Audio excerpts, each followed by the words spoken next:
आप फिर से उसी कीचड़ में, नहीं तो आप उस सुअर के जैसे कहलाओगे। खुदावंद का वचन कहता है कि सुअर को कितना भी अच्छा नहला लो, कितने भी अच्छे से अच्छा उसको बना दो, लेकिन उसका काम ही है कीचड़ में जाना। मेरे प्रियो, आप ऐसा मत करो कि खुदा को आपको ये कहने की जरूरत पड़े कि आप सुअर से हो। मत जाओ दोबारा उस कीचड़ में, मत जाओ उस दलदल में फंसने के लिए।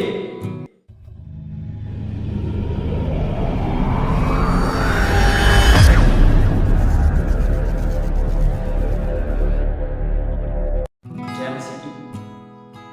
मेरे प्रियो, आज मैं एक खास टॉपिक को लेकर के आया हूं, क्योंकि मैंने बहुत तेरे लोगों को ऐसा देखा है जो खुदावन में तो हैं, लेकिन उनके काम आज भी वही संसारिक है।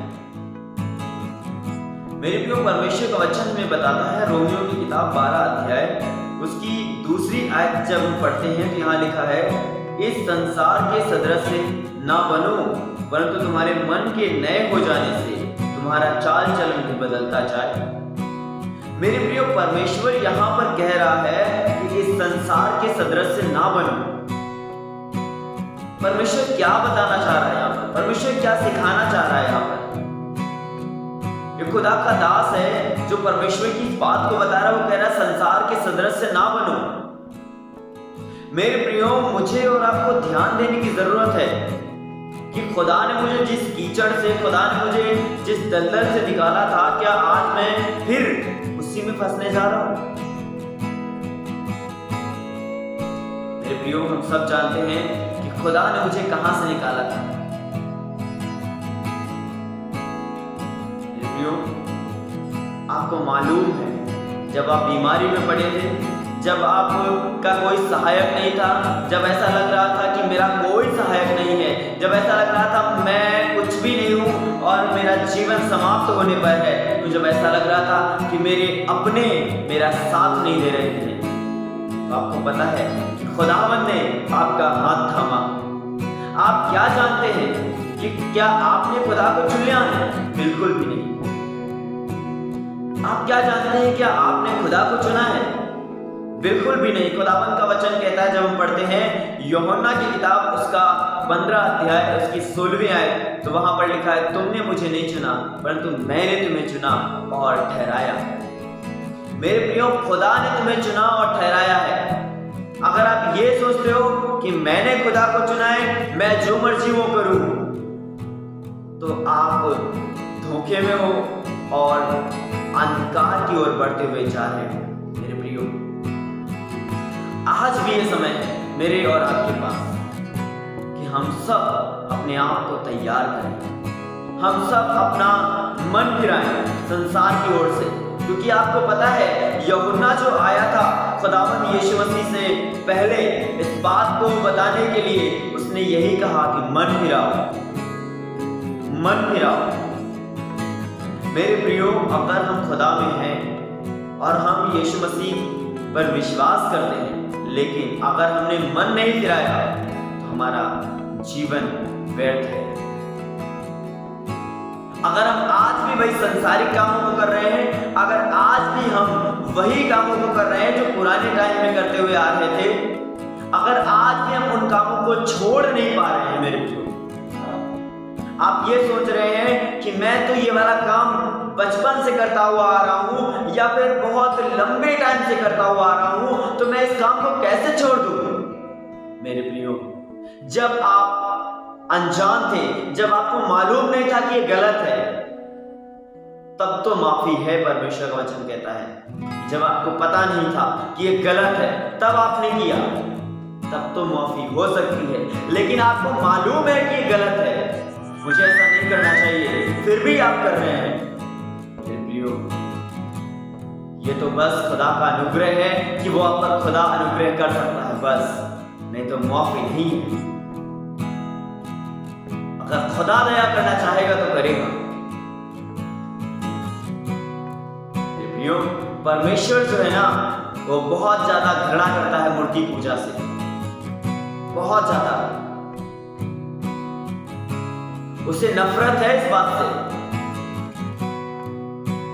क्योंकि मूर्ति पूजा व्यभिचार के बराबर होता है, आत्मिक व्यभिचार के बराबर। क्या आप इस बात को समझ सकते हैं? भाइयों, खुदा जो है ना, वो चाहता है कि आप उससे कहीं दूर ना जाओ। खुदा चाहता है कि आप उसमें बने रहो, क्योंकि तुम उसके हो, मैं उसका हूं। और अगर मैं उसको छोड़कर, उस खुदावंत को छोड़कर कहीं जाऊंगा, खुदावंत को क्या दुख नहीं होगा? मेरे प्रियो, जानता हूं, बहुत अच्छे से जानता हूं कि खुदा को सच में बहुत दुख होता है जब हम खुदा को छोड़कर किसी अन्य के पास जाते हैं। मेरे प्रियो, आपको मालूम है, परमेश्वर इस बात को बता रहा है, वो कह रहा है कि तुम मुझे छोड़ करके दूसरों को ईश्वर करके ना मानो। इसका क्या मतलब है? अरे मेरे प्रियो, खुदावंत ही है, परमेश्वर ही है जो सच्चा परमेश्वर है। आप उस सच्चे परमेश्वर को पेड़ों में या पत्थरों में या फिर संसार की किसी अन्य वस्तु में ढूंढने की कोशिश मत करो। मैं मसीही भाई बहनों को सचेत कर रहा हूं, मैं खुदा के लोगों को सचेत कर रहा हूं।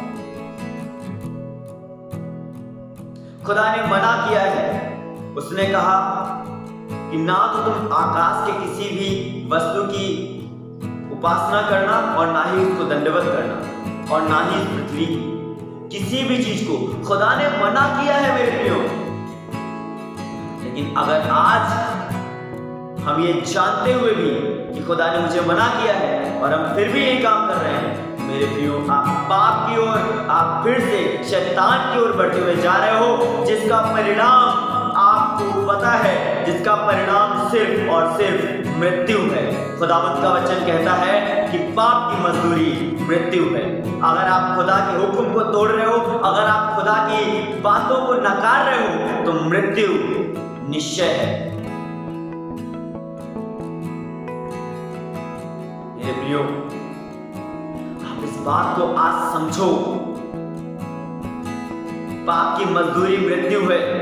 जब आप खुदा के वचन को नकार देते हो, जब आप खुदा की बातों को छोड़ करके किसी अन्य की बातों को महत्व देते हो, तो आप पाप की ओर जाने लगते हो। मेरे प्रियो, आप आज सोचो, क्या आप खुदा की आज्ञा मानकर चल रहे हो या फिर खुदा की आज्ञा तोड़ करके आगे बढ़ रहे हो? अगर खुदा की आज्ञा मानकर आगे बढ़ोगे तो संसार की कोई भी कठिन परिस्थिति आपको कभी रोक नहीं सकती। संसार की कोई भी ताकत आपको कभी भी नुकसान नहीं पहुंचा सकती। आपके शरीर को नुकसान पहुंचा सकती है एक बार को, लेकिन आत्मा को कभी नहीं। शरीर को भी परमेश्वर जो है वो नुकसान पहुंचाने नहीं देता है। उसका वचन कहता है कि परमेश्वर जो है वो हड्डी हड्डी की रक्षा करता है। मेरे प्रियो, अगर आप खुदा के साथ ईमानदारी से बने रहोगे तो खुदावंत आपको छोड़ेगा नहीं, खुदा आपके साथ रहेगा। उसने वायदा किया है कि जन्माने वाली मां तुम्हें छोड़ सकती है, परंतु मैं तुम्हें कभी ना छोड़ूंगा और ना कभी त्यागूंगा। क्या भरोसा करते हो उस खुदा पर? क्या आपका ईमान है उस खुदा पर?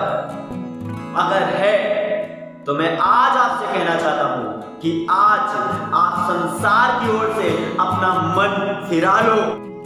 खुदा कहता है कि तुम संसार के सदृश ना बनो। तुम्हारे मन के नए हो जाने से तुम्हारा चाल चलन बदलता जाना चाहिए। मेरे प्रियो, जब हम खुदा में आ चुके हैं तो क्या हमारा चाल चलन बदलता जा रहा है? क्या हमारा मन बदल गया है? क्या हम उसी मन के अनुसार जी रहे हैं? क्या हमारी इच्छा वैसी है जैसी पहले थी? मेरे प्रियो, खुदावंत का वचन कहता है, वो वचन परमेश्वर का हमें सिखाता है, बताता है बार बार, तुम अब पहले जैसे नहीं हो। तुम्हें खुदा ने चुना है, तुम्हें खुदा ने अपने लहू से मोल ले लिया है। सोचने की बात है इस समय कि खुदा ने संसार में बहुतेरों में से आप पर अपनी दृष्टि करी, आपको चुनकर निकाल लिया है, फिर आप क्यों जाना चाहते हो कीचड़ में? फिर आप क्यों वही काम कर रहे हो जिससे परमेश्वर घृणा करता है? मेरे प्रियो, परमेश्वर आत्मिक व्यभिचार से बहुत ज्यादा घृणा करता है, और आत्मिक व्यभिचार का जो मतलब है वो यही है कि आप परमेश्वर को छोड़ करके जब किसी अन्य को ज्यादा महत्व देते हो तो आत्मिक व्यभिचार करते हो मेरे प्रियो। जैसे कि एक पति और पत्नी जिसको खुदा ने बनाया है, अगर किसी की पत्नी अपने पति को छोड़ करके किसी अन्य के पास जाए तो वे विचार करती है। वैसे ही खुदा जो है वो मेरा और आपका परमेश्वर है, मेरा और आपका बनाने वाला है, सृजने वाला है। अगर आप उसको छोड़ करके किसी दूसरे के पास जाते हो, किसी दूसरे को अपना पिता कहते हो, किसी दूसरे को उस परमेश्वर का औधा देते हो, परमेश्वर को बहुत ज्यादा जलन होती है मेरे प्रियो। खुदा का वचन कहता है कि हमारा परमेश्वर जलन रखने वाला परमेश्वर है, वो जल उठने वाला परमेश्वर है मेरे प्रियो। खुदा ने आपको चुना है, सोचने वाली बात है कि आप सोचो उसको, खुदा ने चुना है आप। मत जाओ आप फिर से उसी कीचड़ में, नहीं तो आप उस सुअर के जैसे कहलाओगे। खुदावंद का वचन कहता है कि सुअर को कितना भी अच्छा नहला लो, कितने भी अच्छे से अच्छा उसको बना दो, लेकिन उसका काम ही है कीचड़ में जाना। मेरे प्रियो, आप ऐसा मत करो। खुदा को आपको ये कहने की जरूरत पड़े कि आप सुअर से हो, मत जाओ दोबारा उस कीचड़ में, मत जाओ उस दलदल में फंसने के लिए।